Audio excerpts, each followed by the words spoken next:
Welcome to Impact Effect Podcast, and we have an amazing returning guest today.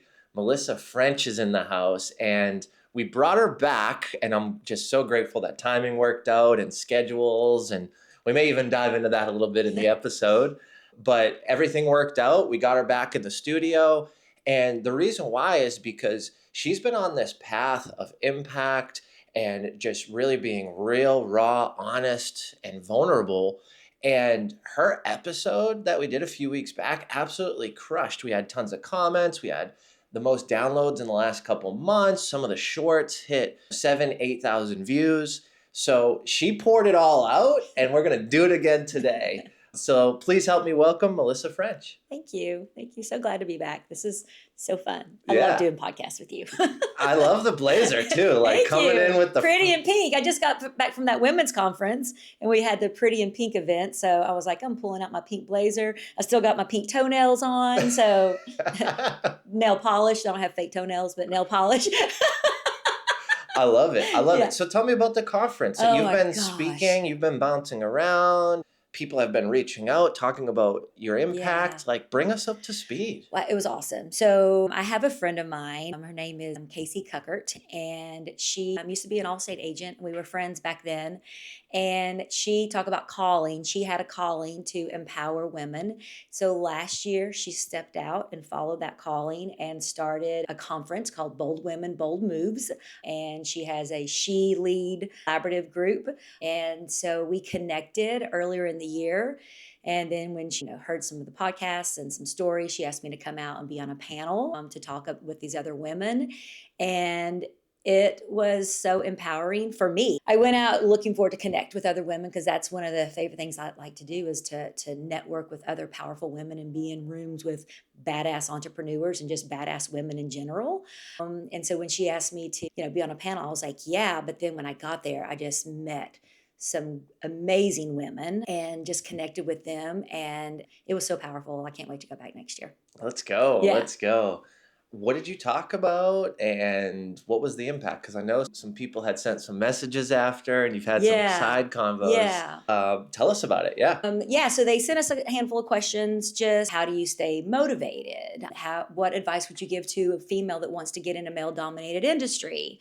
Describe a setback and how you overcame that. How do you network? What's important with network? It was a list of 6 or 8 questions. We weren't exactly sure which ones they were going to ask. We tried to prepare for all of them, and it was just, let's just throw the mic out there and let's just talk. And so, yeah, it was very powerful. Several people came up to me afterwards, and one person was like, I totally resonated with your story in regards to a failed marriage and going through divorce. And So you poured it all out. I poured it You out. poured it all I out did. on that. I choked up in one of them. And what was really cool afterwards, in that moment, they passed the mic to another girl, and she just looked at me and she was like, okay, I did not know we were going here. So you set the tone. I did, yeah. You pushed people a little bit deeper, to be honest. Yeah. That's impact in itself. It was. Go big or go home, right? and as we've talked about before, when you show up authentic and vulnerable, that's when you're connecting with people. And I wanted to truly connect with other women in the group. And so I was like, okay, let's tell the story. And so when they passed the mic to her, she was like a little hesitant, but she laid it all out there. And she shared a very vulnerable story as well, personal story, which made us just connect even more. Yep. And then afterwards, she sent me a message and she was like, I had no intention on going to that level, but because of your vulnerability and because you showing up gave me the courage to speak about my topic.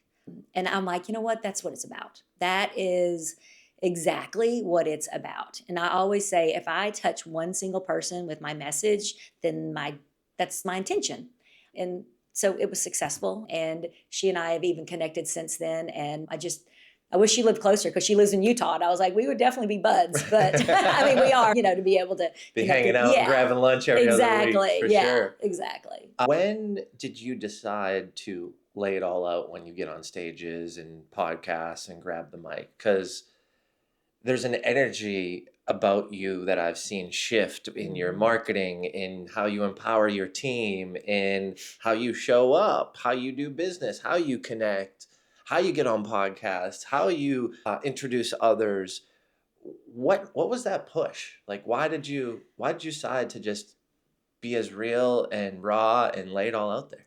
Well, you're instrumental in that. I'm just telling you. I mean, true Jim Morris. When you came, and I may have talked about this before, when you came to the B3 Summit series that we had sometime last year, and you showed up with these going deep, vulnerable questions.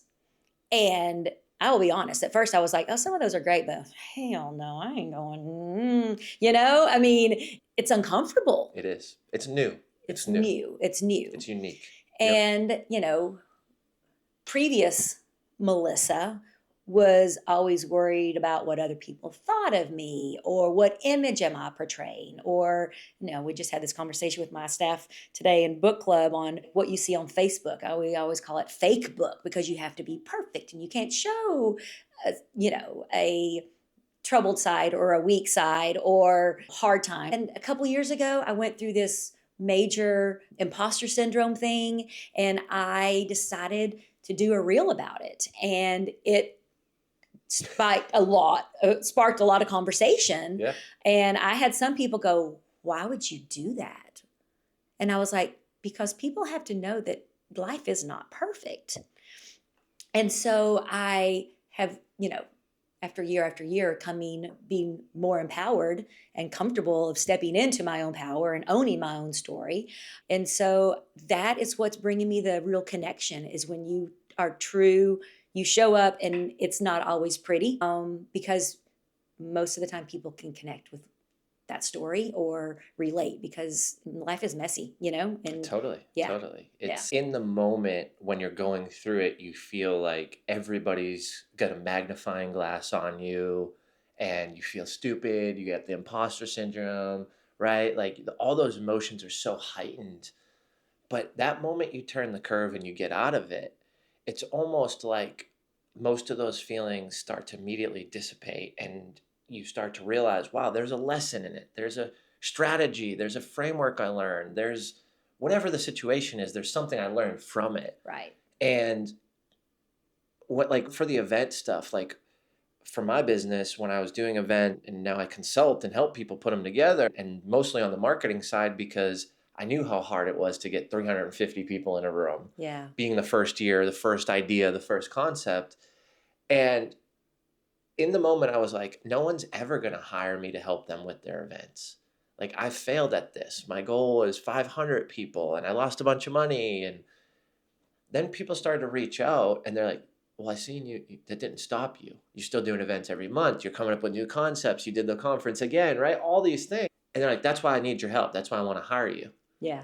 It's like, I don't want the person who just everything's perfect and they're not real about it. Like, I want the person to say, yeah, I messed this up. This is how we fixed it. And we're going to implement this.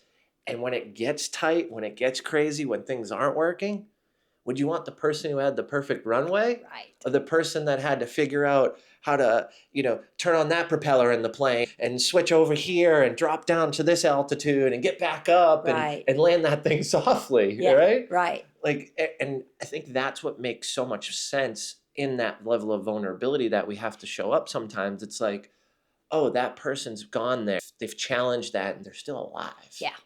Right? Like when I think of your story, it's like, you're still here. Right. And now you're impacting not only audience, but peers and speakers on a panel. Yeah. Like that's when I think there's that beautiful thing of like, you just never know.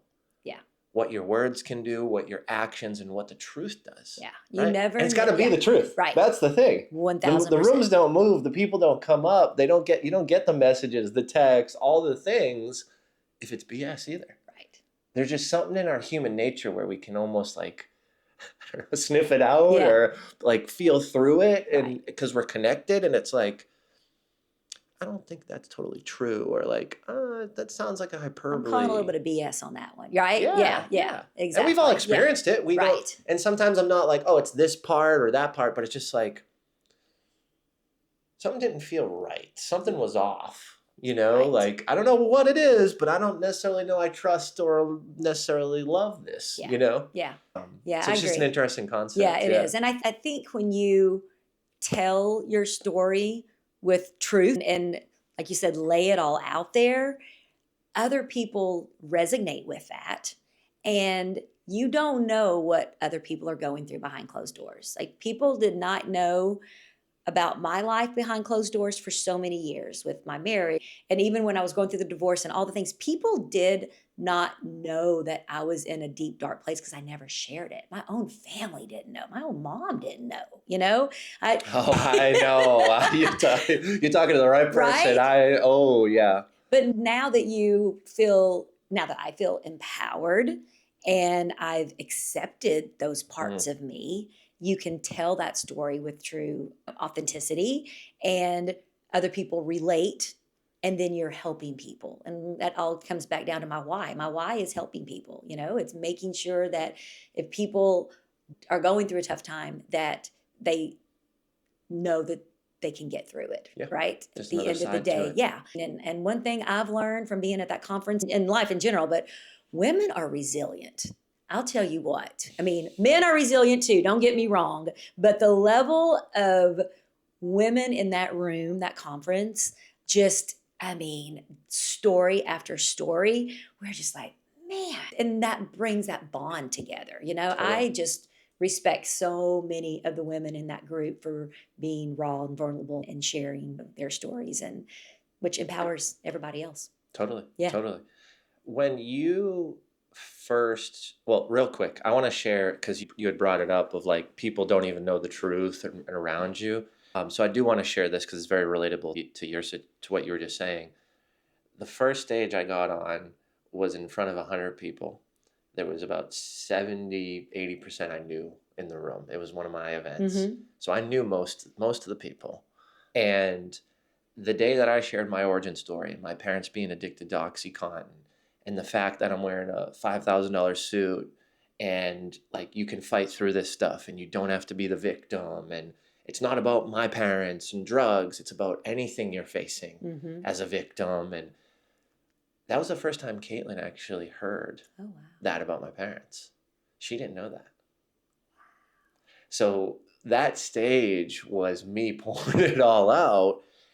And then I start to realize, and this is what kicked off my speaking career, was I'm looking in the crowd and I had confidence because I was through it. I was on the other side of it, right? Like, and the suit thing wasn't a symbol of I've got money or any of that. The suit thing was like, this is actual proof. I've got a really expensive suit. It has my name on it. This is the only suit I'll buy at this price. It's the only time I'll probably put my name on it.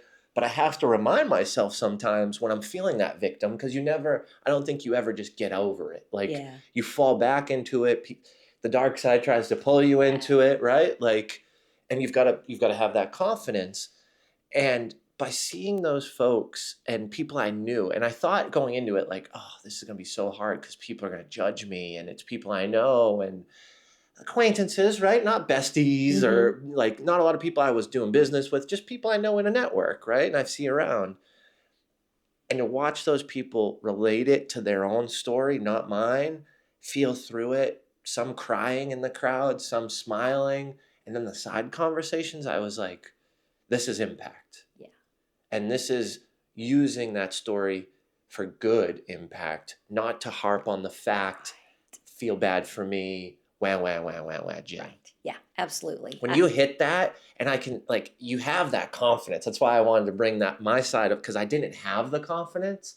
But since you've gotten through it, you've made it to the other side, you've shared it, you've had that positive impact. You probably don't even know this, but you radiate. You radiate that positivity, you radiate that impact, and you radiate that confidence. Thank you. And I think for those people who may not have it or may be trying to seek it or find it, start just by telling the truth. Yeah. And I think that's where it all kicks off. Right. You know? Yeah. And I think all of us do. I wrestled with the truth, right? And I love Brene Brown. Like I said, we've talked on my other podcast, we've talked about all of her books and everything that I've listened to and have read. But it's like you have to wrestle with your story until you come to, like, you may even be confused with your story, True. right? And I can't remember the exact words, but it was like, until you come to terms with your story and you write the ending, Yep. that's when, it begins. And I wrestled with it for years and years. And I knew, like, I think it was 2 or 3 years ago, I was reading back in my journal where I was like, okay, at peace with everything now. I've got clarity. I want to do something with it, but I don't know what, So I just sat there and I did a whole analogy with this kayaking trip that I had taken that was supposed to go like on 8 miles. And I think we ended up at 22 miles and I thought I was going to die. And I just was like, just keep paddling. And I was like, this is my life, I just but I did this whole analogy with it, but I had to, you have to like just have that, flip that switch kind of thing, just realize and then overcome the fear and what people are going to say or judge and not give a shit. Yeah. And then that's when the healing and the transformation and the journey really begins to help other people. It's almost freedom. Yes. If that's how it feels. Like I often tell people, it feels like I just took off a winter jacket. Yes. Like it's not a bunch of pressure where I'm like, I can barely lift my shoulders, but it's that heavier jacket, right? It's that winter one with the fluff and the pads and it's like you can feel it. Like there's a little weight there, and when you take it off, and I think that's exactly how I felt too. Yeah, that's crazy. But yeah, I like that. Yeah, I'm just thinking it through. You're putting me back in these feels right now, Melissa. Right? I'm like, man, I know that's exactly what how that felt. I know exactly how that felt with the story, with the vulnerability. Oftentimes, I've been on stages with others. I've at some of my own events, at some I've been a keynote speaker for, and people have often joked with me about, Jim, you're too vulnerable, right? Like you're at like 98%. I'm more at like 30%. What would you say to the person that is having trouble with that level of vulnerability? And again, I'm not even saying the 98, but just get into that maybe 20 or 30% more vulnerable than they're used to. I think the first question is why? Why are you struggling with it? What part haven't you accepted yet? Full body goosebumps. Whoa. Yeah, because if you I wish I had you in my ear the other night. We at the dinner party, we had someone who's like, I'm just not there yet with that. Like, I'm just not there. I didn't know what to say. I wish I had. I'm Melissa right here. Just say this. Yeah, I guess why? Yeah. It can be that simple. Yeah. I mean, there's got to be, whether it's mine was shame and guilt, right? So I had to come to terms with shame, guilt, and mindset. And once I got past that, I was like, okay, it's acceptance. There's a lot, but I think you have to figure out why. Wow. What was mine? I was replacing sadness with anger.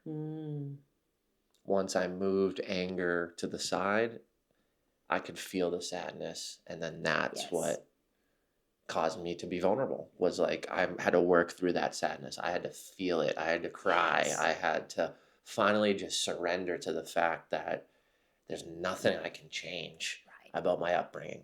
As much as I wished and wanted it to hit delete in most cases and then feel victimized and bad that I got a bad shake. Yeah. Right? Why is all my friends doing this and getting that and living in these nice houses and I'm moving 18 times before 18? Right? So yeah, it's what did I need to get through and why did I not want to be vulnerable about it? Yeah. I've also seen, and I've done this, is being vulnerable with the wrong people. Yes.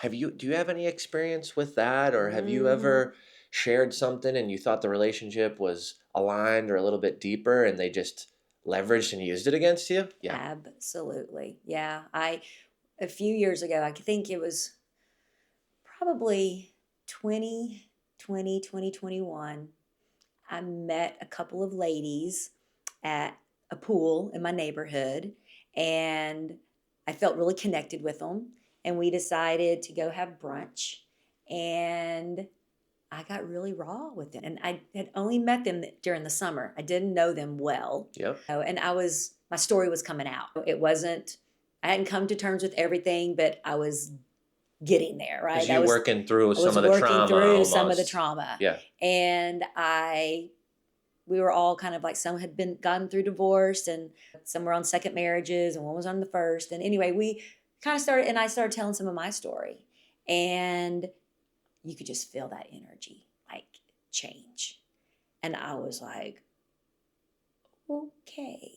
And after that, we didn't really hang out anymore. Yeah. You know? Mm-hmm.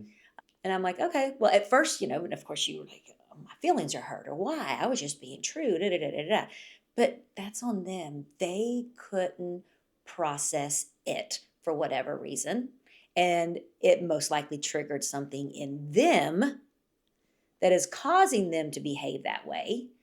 And when you realize that, it's like, it's okay. You literally took the words. I thought it, you said it. I was like, and that's okay. And that's okay. That's okay. Yeah.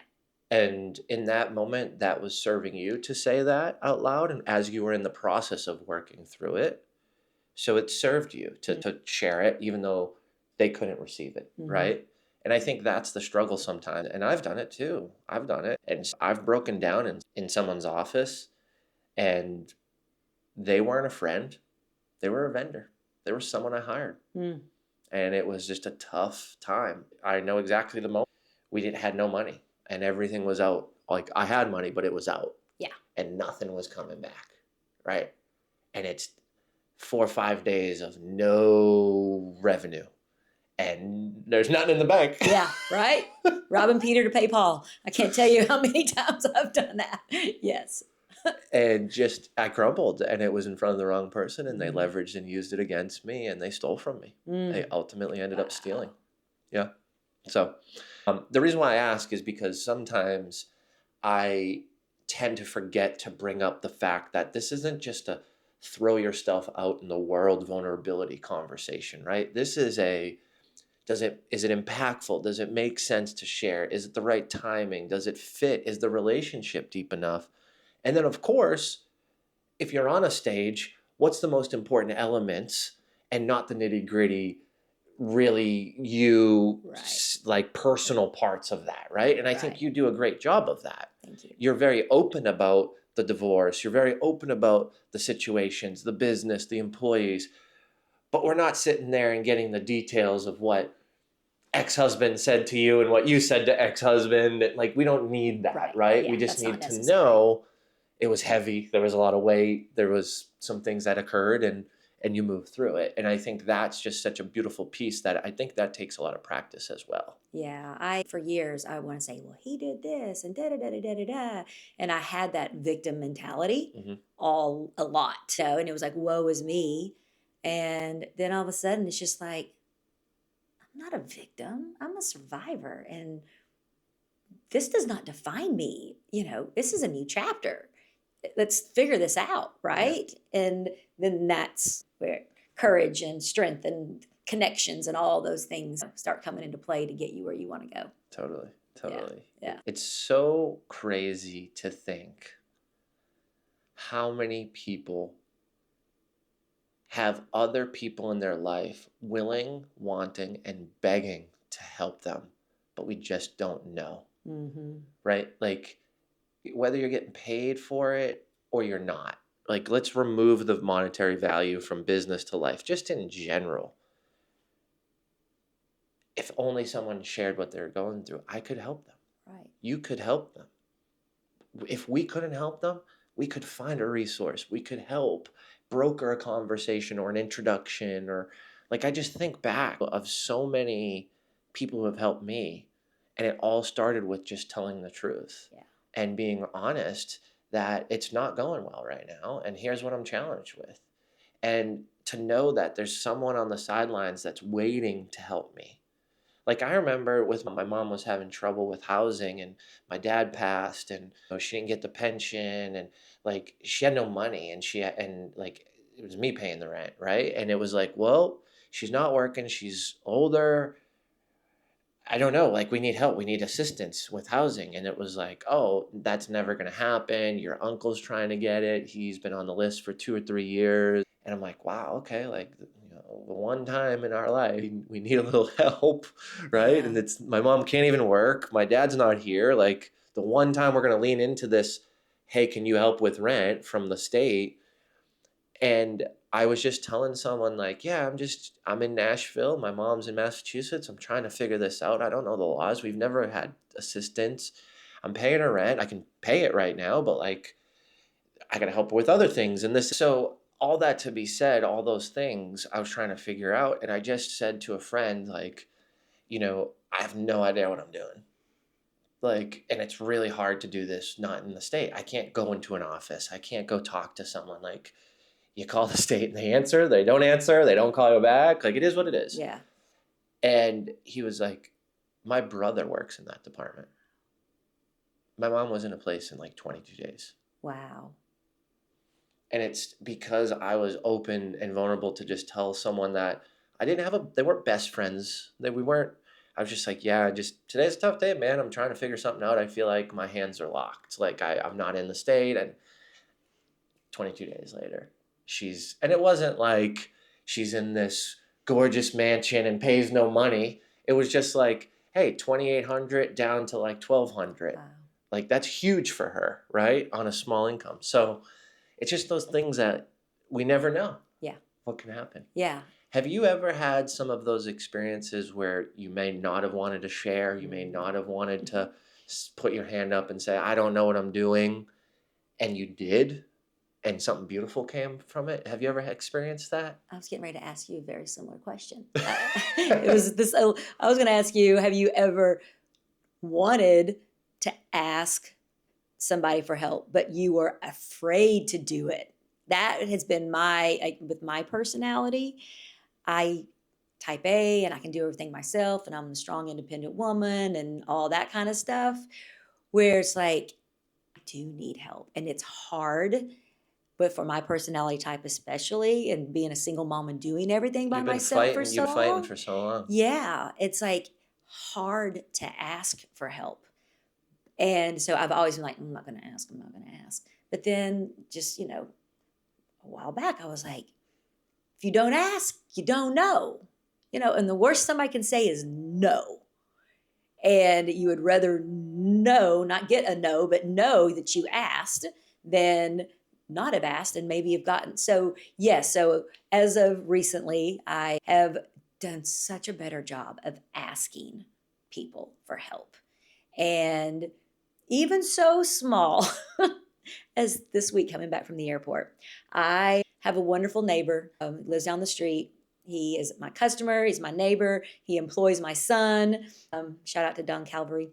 Anyway, he takes us to the airport a lot. Like instead of having to especially when we gone 10 days and the airport parking and all that kind of stuff. And so anyway, I call him my airport shuttle. And so I was coming back from this conference and I just realized that morning at the airport, I'm like, I don't have a ride. And I looked at Uber, and Uber was going to be $75. And I was like, I've been paying for Ubers and Lyfts and all that kind of stuff. And it was just like, okay. So I threw out in my girlfriend's group chat, like, hey, ladies, headed back. And for me to even ask for this kind of help, but I was like, anybody in Nashville? And I have a lot of friends that travel and stuff too. And it was a Sunday afternoon. I was like, anybody in Nashville and maybe have an Uber or has a car and da da da da. And one person was like, I would love, I just landed this morning and I'm already gone. Would have, if we could have lined it up or whatever, and nobody else responded. And I was like, oh, I asked and everybody said no. And then I was like, should I ask Don? I ask him for everything. I always ask him for rides. And I was like, hey, I land. He's like, yeah, I don't have any plans. I'll come pick. And I was like, that made that little bitty me asking. And then, trying not to get upset that none of my other friends said no because they had Sunday plans or just didn't want to fight Nashville traffic. And I was like, that's okay. He tried not to get my feelings hurt. But then I asked the second time, and then he was like, yeah, I'll pick you up from there. But it's those little things, whether it is a small little or something much bigger that you're asking for. I think it's being okay with asking, having the courage to ask, and accepting if they say no and not taking it personal. I'm putting something in my book around the fact that, do you love yourself enough to ask for help, or do you not love yourself enough to put yourself through pain when you know there's a solution? Mm, And I think that concept is that's strong. something that I've Wow. struggled with so much. Yes. And it's like, I'm not physically harming myself, right? It's like Yeah. so when you think of like hurting the relationship with yourself and loving yourself, it's like, it's not like I'm cutting my wrist or anything like Right. that. That's probably a little dramatic to even bring up in this conversation. But and it's also not like I'm talking poorly to myself, right? So there's no like verbal inner dialogue where I'm like, you're an idiot, Jim. Like, that's not what I'm talking about. I'm not physically hurting myself, so that's not what I'm talking about. But that little decision to not ask for help is going to spiral into a bigger thing, which is me not loving myself. Mm, And what you said, just as little as you were stressed on that Sunday, you were in the airport, you did reach out to someone and not get a solution you wished you could have got. And it was such a great thing when you're like, not to get upset or mad because, yeah, people have lives. yeah. We can't have that expectation that someone's going to drop everything and go. But then someone did. Yeah. And how much more can you love on that person and then be proud of yourself to not go through another 2-3 hours of struggle to solve a problem, Right. right? And it's like, there's so many people that can solve that problem, but do you stop after you don't get it solved with the first ask? No, you kept going. Kept going. Yeah.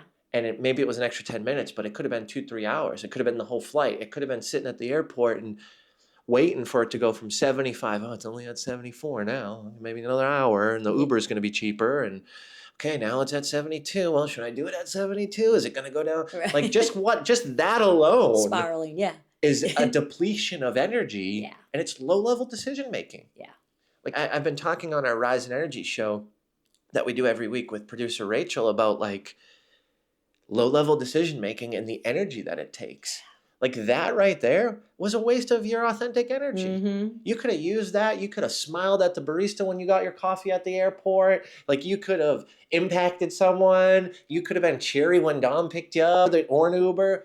But that wouldn't have happened because that energy was used on something like that when all it took was asking for help. Yeah. Yeah. It's so little, but I don't think it's little. Agree. Because I think it's those small, repetitive things we keep doing that just weigh on us and they stack up. And Yeah. it's tough to recognize, it's tough to lean in, it's tough to just say, hey, I didn't schedule a ride and I'm not okay spending a crazy amount of money on something this stupid. Let me make some text messages and some calls and ask for help. Yeah.